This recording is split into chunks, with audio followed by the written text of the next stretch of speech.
سنة 2025 كانت سنة متنوعة جدا في السينما المصرية، اتقدم فيها أفلام كتير، أفلام كوميدية وأفلام رومانسية وأفلام أكشن، ولكن برضو الأفلام دي في منها السيء وفي منها الكويس. عشان كده في حلقة النهاردة هقول لكم عن أفضل وأسوأ الأفلام اللي اتقدمت في سنة 2025، وفي أفلام اتقدمت في سنة 2025 هي خارج التصنيف معانا في حلقة النهاردة، وده لأن الأفلام دي لا هي وحشة قوي ولا حلوة قوي. عشان كده احنا جبنا لكم أفضل 5 أفلام اتقدمت في سنة 2025 وأسوأ 5 أفلام اتقدمت في سنة 2025، ونبدأ بالافضل. والفيلم رقم 5 معانا النهارده في افضل الافلام اللي اتقدمت في سنه 2025 هو فيلم الشاطر. عملت انت حركه جديده حلوه كده اول مره اشوفها.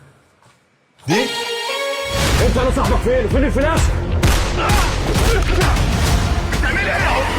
تعالوا بقى هنصفيكوا يالا، ده باشا تركيا ده. الفيلم اللي من بطوله امير كرارة، واللي احداثه بتدور في اطار كوميدي اكشن، واللي بيحكي عن ادهم واللي بيشتغل دوبلير في السينما وفجأة بيلاقي نفسه متورط في مهمة خطيرة جدا وهي انقاذ اخوه. المهمة اللي هيكون فيها اكشن وصراعات كوميدية كتير جدا، وفي الاخر ابطال الفيلم هيكتشفوا ان هم كانوا بيسعوا لحاجة سراب. الاكشن طبعا كان عن طريق امير كرارة واللي عمل دوره بمنتهى الاقناع مع مزيج من الكوميديا، ولكن الكوميديا الحقيقية كانت عن طريق مصطفى غريب اللي كان اضافة مهمة جدا للفيلم ده. وعموما الفيلم من اخراج مخرج شاطر ومتميز جدا في الاخراج الكوميدي وهو احمد الجندي. احمد الجندي اللي اخرج لنا حاجات كتير زي مثلا الكبير قوي اللي قدر ان هو يكون عايش معانا لحد دلوقتي. وفيلم الشاطر كان حقق ايرادات عالية لما اتعرض. والفيلم رقم 4 معانا هو فيلم البحث عن منفذ لخروج السيد رامبو. عارف يا حسن اوديك فين العيد ميلاد ده؟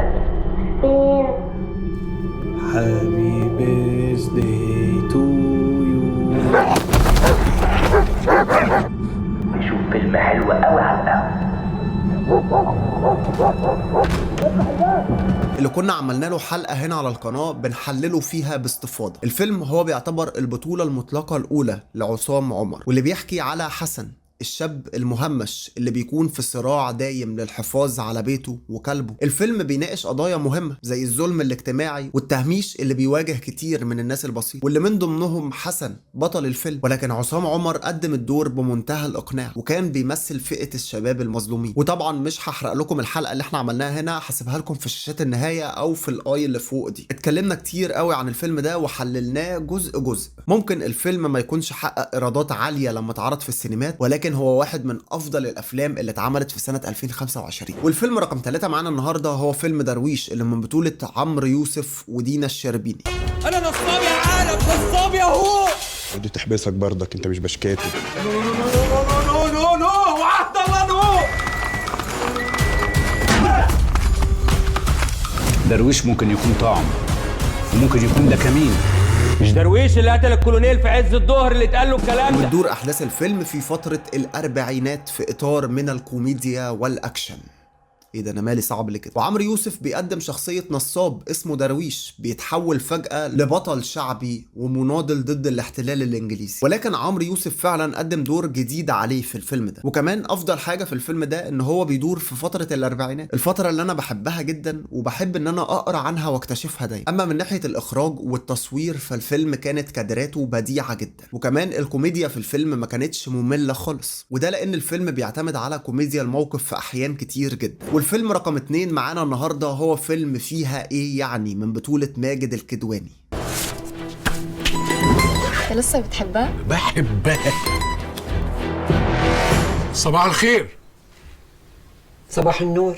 الفيلم اللي بيحكي قصة حب بتحيا من جديد بين 2 بيتقابلوا تاني بعد سنين طويلة جدا. وقصة الفيلم بتوضح ان الحب مش مرتبط بسن معين، وماجد الكدواني قدم دوره في الفيلم ده بمنتهى الابداع والبراعة. ودي عادة ماجد الكدواني دايما ان هو بيختار ادواره بعناية، الادوار اللي تليق بيه فعلا وتخليه يعمل الدور بشكل مبدع جدا. ممكن البعض يقولوا ان فيلم فيها ايه يعني هو قريب شوية ان هو يكون مسلسل، ولكن الكلام ده مش حقيقي خالص. انا بشوف ان الفيلم بعيد تماما ان هو يكون مسلسل، والفيلم ده كان حقق نجاح في السينما كويس لما اتعرض. والفيلم رقم 1 معانا النهاردة في افضل 5 افلام في سنة 2025 هو فيلم السادة الافاضل. ايه اللي انا ما حدش اطلع على محاسبي خالص. لا ما انا بقول لك الطاره. انت فاكر ان بركة الحواوشي هي اللي فاتحة بيتكو؟ دي بركة الأسرة ال 18. يا جلال عاوز تقول لي جلال ابو الفضل ده تاجر اثار؟ الفيلم من بطولة محمد ممدوح وأشرف عبد الباقي وطه دسوقي وعدد من الفنانين التانيين، واللي قصته بتدور عن عيلة مصرية بتنهار بعد وفاة الأب، وبعد كده ولاده بيكتشفوا ان ابوهم كان تاجر آثار. الفيلم استخدم الكوميديا السوداء كتعبير عن الواقع الاجتماعي اللي احنا بنعيشه، وده عشان يخفف من المأساة اللي بتمر بيها فئة كبيرة من المجتمع. ومن أهم ما يميز الفيلم ده الحبكة اللي كانت معمولة كويس قوي، وكمان أداء الممثلين اللي كانوا رائعين جدا. وفيلم السادة الأفاضل إيراداته كانت كويسة في شباك التذاكر إلى حد كبير، لأن الفيلم ده لا كان بيتعرض في موسم عيد ولا في صيف، فبالتالي الفيلم يعتبر نجح جدا لما اتعرض. والفيلم لسه بيتعرض في السينمات لحد دلوقتي، يعني لسه ما نزلش على المنصات. خلصنا أفضل أفلام في سنة 2025، نروح بقى لأسوأ الأفلام اللي اتقدمت في سنة 2025. والفيلم رقم 5 معانا في أسوأ الأفلام هو فيلم المشروع إكس من بطولة كريم عبد العزيز. فيلم أحداثه بتدور في إطار أكشن تشويقي عن عالم الآثار يوسف الجمال، واللي بيتهموه إن هو قتل زوجته، وبعدين بتتوالى الأحداث في إطار ما بين الأكشن والغموض. شوف، أنا كنت متوقع أن الفيلم ده هيطلع حلو زي فيلم بيت الروبي اللي عمله كريم عبد العزيز، واللي احنا حطيناه بالمناسبة من ضمن أفضل 10 أفلام اتعملت في سنة 2023، ولكن للأسف الفيلم طلع سيء. ولكن مشكلتي الوحيدة هي حبكة الفيلم اللي كانت ضعيفة جدا، وضعف السيناريو لدرجة إنك كمشاهد ممكن تتوقع إيه اللي هيحصل في الأحداث بعد كده، ودي حاجة سيئة جدا. يعني أنا عن نفسي وأعتقد أنتوا كمان ما بتحبوش تتفرجوا على الفيلم اللي انت بتكون متوقع احداثه بشكل كبير. انا عايز افكر، عايز عقلي يشتغل وانا بتفرج على الفيلم، وده ما حصلش خالص في فيلم المشروع اكس. واعتقد ان فيلم المشروع اكس هو واحد من اقل افلام كريم عبد العزيز اللي عمله، ويا ريت الاستاذ كريم عبد العزيز يرجع يقدم افلام تانية للسينما بنفس مستوى الافلام بتاعته اللي كان بيقدمها في الفترة اللي فاتت. ومن الحاجات اللي ساعدت ان فيلم المشروع اكس يحقق نجاح جماهيري كبير في السينمات هو ان الفيلم اعتمد على الابهار البصري اكتر من ان هم يكتبوا سيناريو كويس للفيلم. والحاجة التانية هي اسم كريم عبد العزيز طبعا، ولكن لما تيجي تتفرج على الفيلم كده على رواقة وانت قاعد في البيت مش هتستفاد اي حاجة من الفيلم. الفيلم رقم 4 معانا هو فيلم قصر الباشا. الفيلم من بطولة احمد حاتم وهنا الزاهد، وبتدور احداث الفيلم عن جريمة قتل غامضة في فندق، وبعدين بتتوالى الاحداث عشان نحل العقدة الدرامية دي ونشوف مين القاتل. الفيلم كان ممكن يكون من افضل افلام السنة، ولكن للأسف الفيلم افتقر لحاجات كتير جدا أهمها السيناريو. يعني أقل حاجة ممكن نقولها طالما احنا بنعمل فيلم نكتب سيناريو كويس. وزيد على كل ده بقى ان حوار الفيلم كان ضعيف جدا. والغريبة ان الفيلم ده المفروض ان هو يكون فيلم غامض، ولكن الغموض ده اتحول لكوميديا. وكمان فيلم قصر الباشا ايراداته كانت ضعيفة مقارنة بالافلام اللي بتتعرض قصاده في السينما، بس احمد حاتم عموما قدم اعمال فنية كويسة قبل كده. والفيلم رقم 3 معانا النهاردة هو فيلم المستريحة. بتدور احداث الفيلم ده في اطار كوميدي، والفيلم من بطولة ليلى علوي اللي مفيش شك ان هي قدمت اعمال فنية كويسة قبل كده. ولكن فيلم المستريحة كان ممكن يكون تجربة كوميدية لذيذة، لكن افتكر لكل حاجة تقول ان ده فيلم سينما اساسا. حوار مفيش حوار، سيناريو للفيلم مفيش سيناريو للفيلم، قصة مش متوازنة، ودي حاجة أدت إن الفيلم ما يكونش أفضل حاجة في الحياة. وكمان أدت إن الفيلم ده في النهاية يحقق إيرادات قليلة جدا في البوكس أوفيس. والفيلم رقم 2 معانا النهاردة هو فيلم فار ب7 أرواح. بدل قطة ب7 أرواح جبنا فار وعملناه ب7 أرواح، اللي هو الحاجة اللي عكس القطة، يعني واخدين بالكم؟ الفيلم من بطولة أحمد فتحي والراحل سليمان عيد، وكان بيشاركهم في بطولة الفيلم ده عدد من الفنانين التانيين. الفيلم للأسف كان من أسوأ أفلام عيد الفطر 2025، وده لعدة أسباب. احنا مش بنقول كده بنفتري على الفيلم مثلا. أهم الأسباب دي هو ضعف السيناريو والحوار بتوع الفيلم اللي كانوا أسوأ حاجة في الدنيا. ولكن أنا بشوف حاجة بقى، إن أحمد فتحي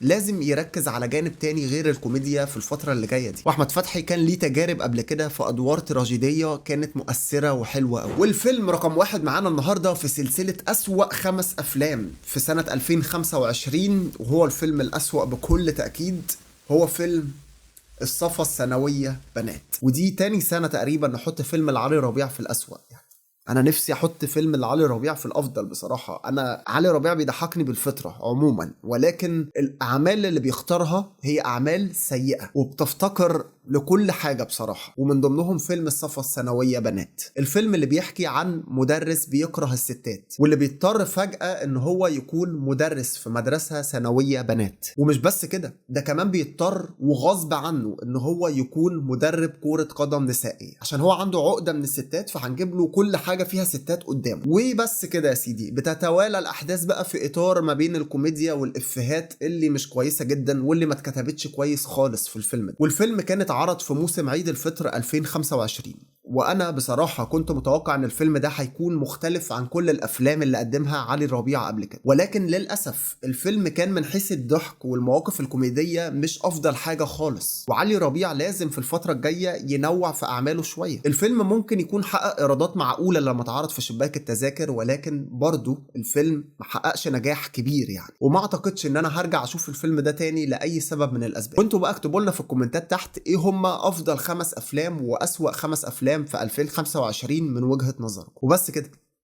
اشوفكم في الحلقة الجاية. سلام.